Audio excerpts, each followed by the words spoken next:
सर्वांना जय म्हणजे महाराष्ट्र. संगीत प्रधान विकेंडचा कार्यक्रम झाला. आत्ता नुकतं जेवणही झालं.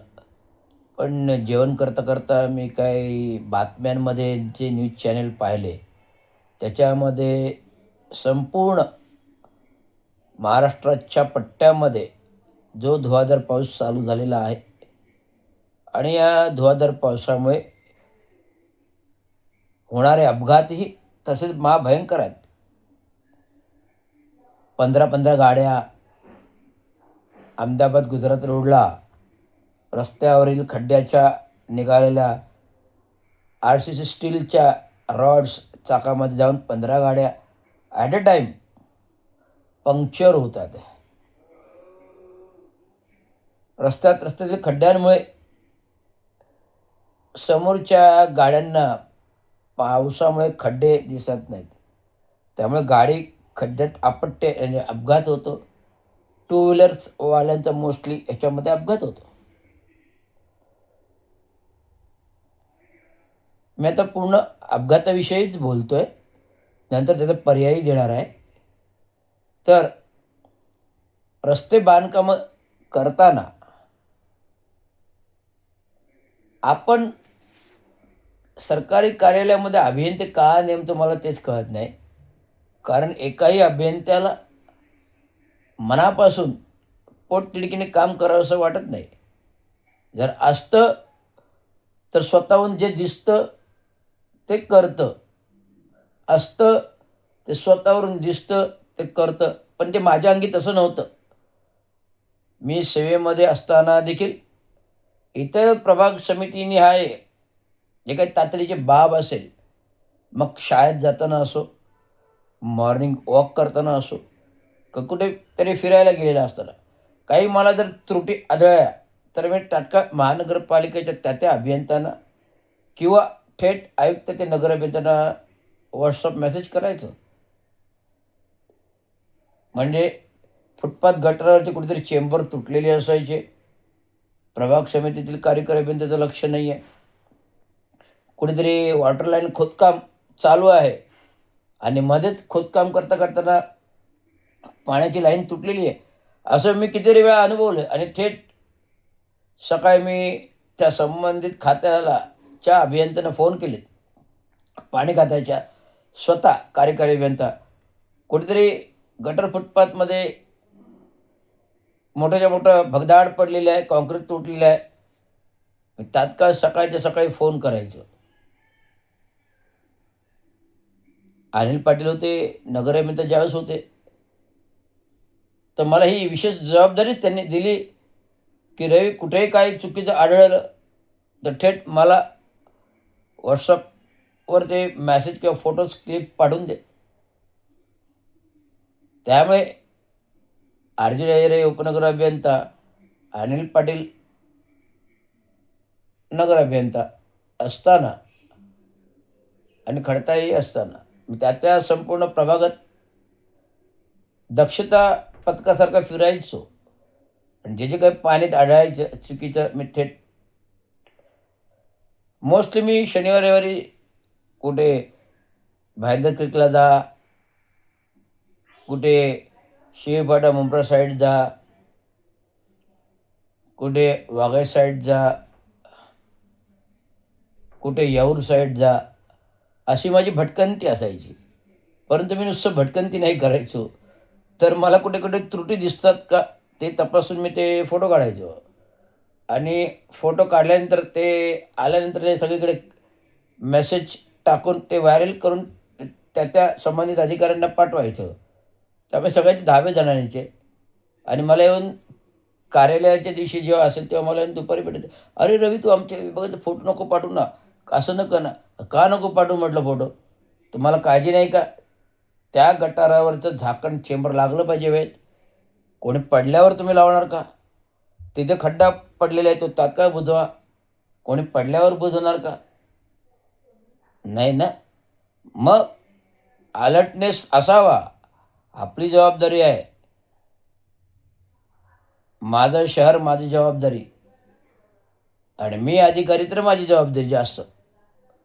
हे अंगीकृत जोपर्यंत येत नाही अधिकाऱ्यांच्या, तोपर्यंत सकृतदर्शनी प्रॅक्टिकल काम जागेवर होत नाही. मी गेल्या 5 वर्ष धुरंधर अनुभवतोय.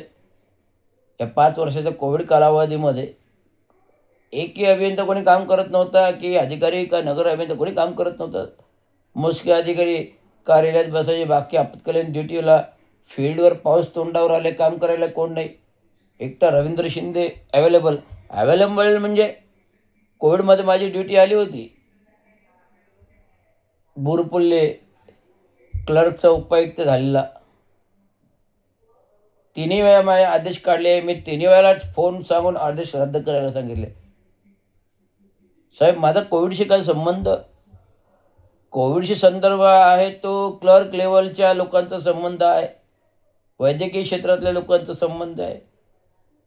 कारकून विभागात जे कर्मचारी लोक काम करतात त्या विभागाचा संबंध आहे ना. कोविडमध्ये अत्यावश्यक सेवा सुविधा अधिकारी पुरवणं. मी कार्यकारी अभियंता जाऊन तिथे काय करणार आहे? नाही ना. तर मला प्रभागातील अत्यावश्यक सेवेचं कामं आहेत. पावसाळा तोंडावर आहे. मला नाले तपासणी करायचे.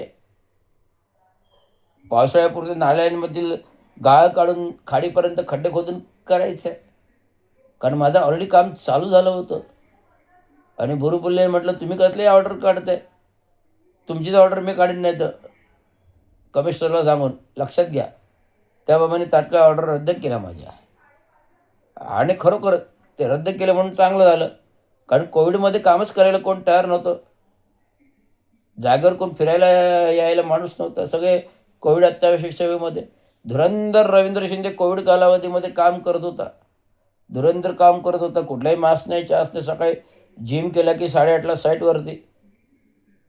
खडताळीला फोटो जायचे. खडताळी लगेच बोंब, अरे रवी एवढं लवकर कशाला? कार्यालयांची वेळ 10 10:30 आहे. अरे म्हटलं, साहेब तुमची वेळ असेल, माझी नाही ना. माझी कामाची वेळ सकाळी 6ला चालू होते. माझा अभ्यास असतो, वाचन असतो, जिम असते. आणि जिम झाली, वाचन असते, सगळं काय असतं. आणि मुलीला शाळेत सोडणं असतं. त्या काही मुलीला शाळेत सोडायचं सकाळी गाडीने, कारमध्ये बसून. ड्रायव्हर यायचे ते झालं की म्हणजे थेट जिमची बॅगच घेऊन निघायचो गाडीत. 8:30 आलो, 7:30ला की जिममध्ये. 8:30पर्यंत जिममध्ये. ड्रायव्हर थांबलेले असायचा. जेव्हा अत्यावश्यक बाबतीत ड्रायव्हर थांबायचं, चला साईडवर जायचं. 8:30 ते 11:30पर्यंत वगैरे साईड 3 तास फिरायचो. कामं काय काय आहेत, काय काय करायचे, काय काय नियोजन करायचे, ते नियोजन बघून कार्यालयात यायचं. कार्यालयात आलं की मी ते आदेशपत्र त्या उपअभियंता कनिष्ठ अभियंत्यांना द्यायचो की ही कामं झाली पाहिजेत. पण सगळे माझे अभियंताच कोरोना कालावधी अत्यावश्यक ड्युटीला कोणच नाही. मी कोणाला पत्र देणार? तेच पत्र मी माझे नावे. आणि अशा प्रकारे स्वतःच साईटवर फिरून, स्वतःच रिपोर्टिंग करणं, स्वतःच करणं, सगळं काही स्वतःच. त्यामुळे राबोडीच्या प्रकरणी काम रामदास शिंदे. उपनगर अभियंता कोण? रामदास शिंदे कोण? नगर अभियंता कोण? काम कोण करते? कोणाचं? आणि नाव मात्र माझं रवींद्र शिंदे. तर सस्पेन्शनमध्ये काय घेणं देणं आहे? मी फक्त ते काम चुकीचं होतं आहे हाच रिपोर्ट कमिशनरला पाठवला होता. याच्यावरती नाला कलवट झाला नाही पाहिजे किंवा नाला बंदिस्त झाला नाही पाहिजे, कारण तो खाडीच्या मुखाशी आहे. नाले अत्यावश्यक बाबीच्या संदर्भात जरूर बंदिस्त करावे, विशेष बाब. परंतु तुम्ही सरसकट नाले बंद केले तर शहरात पूरस्थिती होईल. आता राबोडीचं नाला बंदिस्त करायचं काही कारण नाही, तांत्रिक कारण आहे. तांत्रिक कारण आहे की ते बंदिस्तच करता येत नाही कारण तो खाडीमुखाशी आहे. आणि खाडीमुखाशी असलेले नाले ही तरतूदच नाही बंद करायची. आयुक्ताचं परिपत्रक आहे, कुठलेच नाले बंदिस्त करायचा येत नाही. महानगरपालिकेला पण बंदिस्त करताय. पण राजकीय दबाव आमचे राबोडीचे नगरसेवक नजीमुल्ला कोणाकडून कसा प्रस्ताव बनवून घेतला? रामदास शिंदेकडून घेतला. शिफारस माझ्या डिपार्टमेंटमध्ये दुसऱ्याच माणसाची घेतली, जो माझ्या डिपार्टमेंटशी संबंधित नव्हता. कोल्हेची घेतली. आणि ज्याच्याकडे तो विभाग आहे, ज्याच्याकडे तो एरिया आहे, ज्याच्याकडे तो नाला आहे, त्या कार्यकारी अभियंत्याची शिफारस नाही. म्हणजे दुसराच कोणीतरी शिफारस करतो. ही कार्यपद्धती आहे का? नाही ना. मग त्या नाल्याची अजून चौकशी का होत नाही? मी 5 वर्ष चौकशी मागतोय राबडी नाल्याची. आज काय अतिक्रमण त्या महानगरपालिकेच्या काय टेनिस कोर्ट काय, अमुक कोर्ट काय, तमुक फोर्ट काय आणि तिकडे पोलीस लाईनीवाल्याने डम्पिंगची जागा जी होती, आमची जागा बघून आमच्या ते पोलीस ग्राउंड करून टाकलं. ती खाडीपैकी जागा आहे, कोस्टल जागा आहे. खाडीपैकी जागा आहे, कोस्टल जागा आहे. ती पोलिसांची कधी झाली? कधीपासून झाली? दिल्लीतून रिपोर्ट घेतला का MCZMचा? कारण मला हा अनुभव काय, आमच्या बौद्ध धम्म चक्र प्रवर्तन समिती जागा कोस्टल झोनमध्ये यायची. मग बाबाने दिल्लीला जाऊन MCZMची परमिशन आणली ना. मग ती संपूर्ण जागा जर कोस्टलमध्ये येते, जरी महानगरपालिका डम्पिंग टाकत असली, तर डम्पिंगनी जागा तयार झाली. कचरा टाकून, टाकून, टाकून आणि माती टाकून, टाकून ती जमीन तयार झाली. परंतु कोस्टल जागा एक खाडीपैकी जागा असल्यामुळे ती कोस्टल विभागात येते. त्यामुळे ती MCZMच्या अंडरमध्ये येते. त्यामुळे ती पोलीस ग्राउंड कधी झालं? पोलिसांची परमिशन्स आणि पोलिसांची जागा कधी झाली? हे मला गुपित काही कळालं नाही. आता लोढा संकुलनं, रुस्तमजी खाडीमध्ये झाले. आता खाडीमधली जागा आहे कोस्टलच्या. त्या 7/12 कधी झाला? आम्हाला प्रश्न पडतो नेहमी. इथे लोढाचे संकुलनं, रुस्तमजीची संकुलनं, संकुलनाचं संकुलनं, हिरानंदानी इस्टेटचे संकुलन सगळं कोस्टल झोन आहेत. पण ते 7/12वर कधी आले मला तेच कळत. हा प्रश्न पडतो. जेव्हा मी नाले विभागाच्या साईडवर फिरायचो प्रत्येक म्हणजे बाजूबाजूच्या लोकांना इथे बिल्डिंग कशा झाल्या हो? खाडीपैकी जमीन. हो साहेब, खाडीपैकी जमीन. मग कशा झाल्या?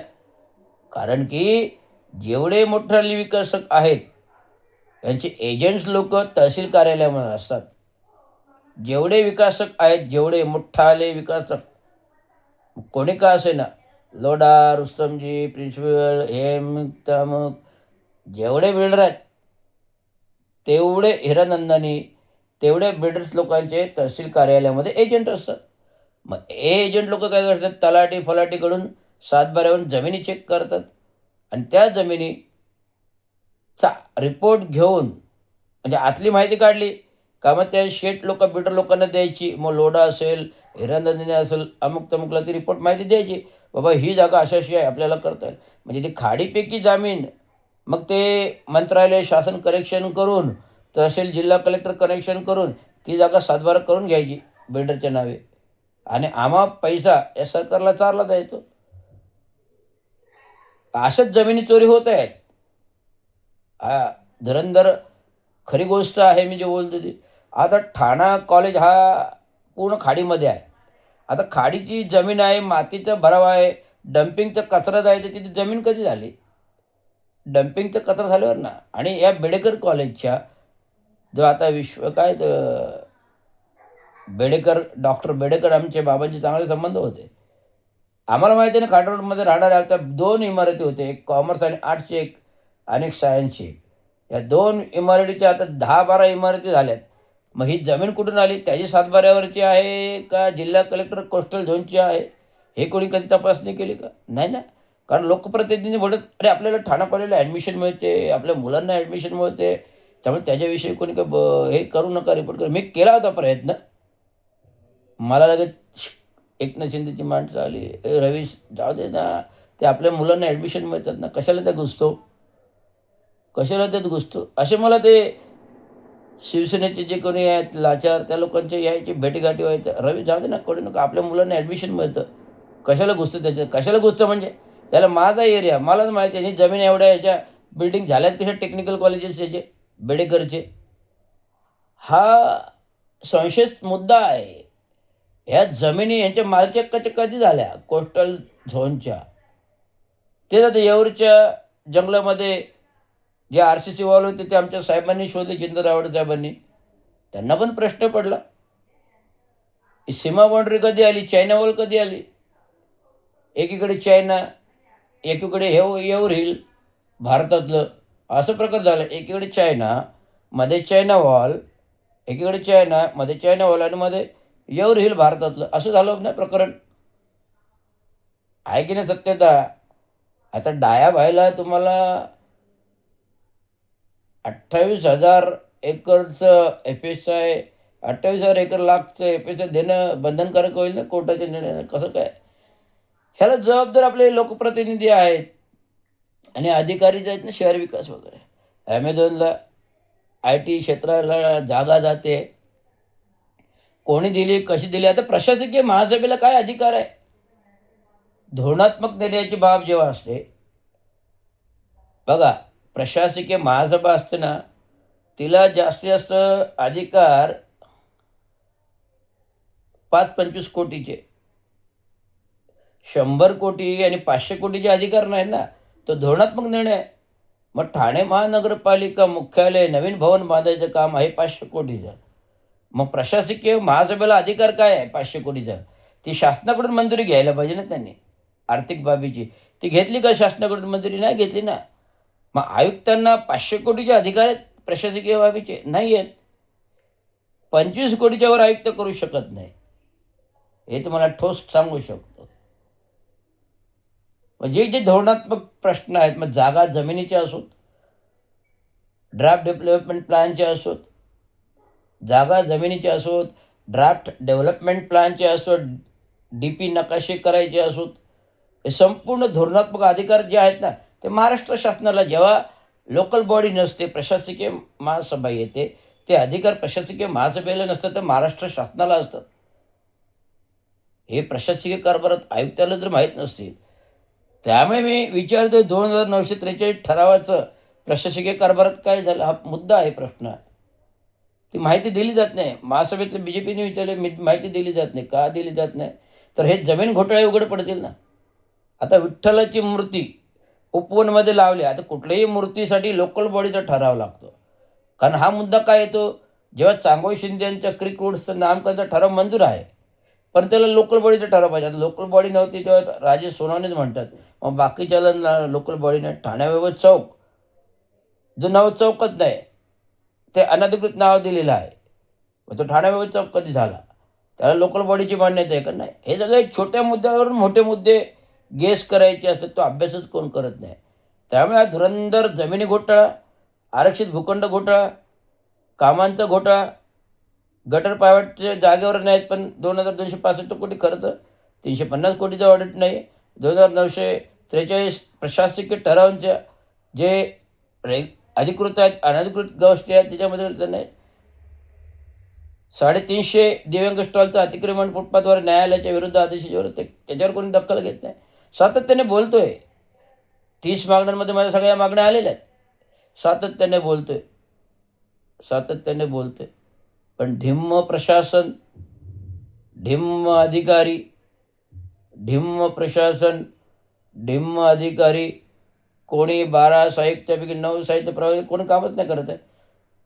9 तर ते आणि 4 इतर ऑफिसमध्ये असतील साहित्य ते, हे कोणी कामं नाही करत आहे. आणि आयुक्त दाखवतात मी काम करतो, पण खरे आदेश पालकमंत्र्यांनाच आहेत ठाण्यातले. कारण ठाण्यातला कुठलाही कारभार पालकमंत्र्याच्या सल्ल्यानुसार हलतच आहे. आता पालकमंत्रीच उपमुख्यमंत्री आहेत. हे सगळे धुरंधर प्रश्न आहेत. आज टी व्हीवर माहिती पडते की प्रकृती अस्तावल्यामुळे उपमुख्यमंत्री, ठाण्याचे पालकमंत्री, नगरविकास मंत्री हॉस्पिटलमध्ये औषध उपचाराचे आहेत. लवकरच बरे होत ही आमची बौद्धचरणी प्रार्थना आहे.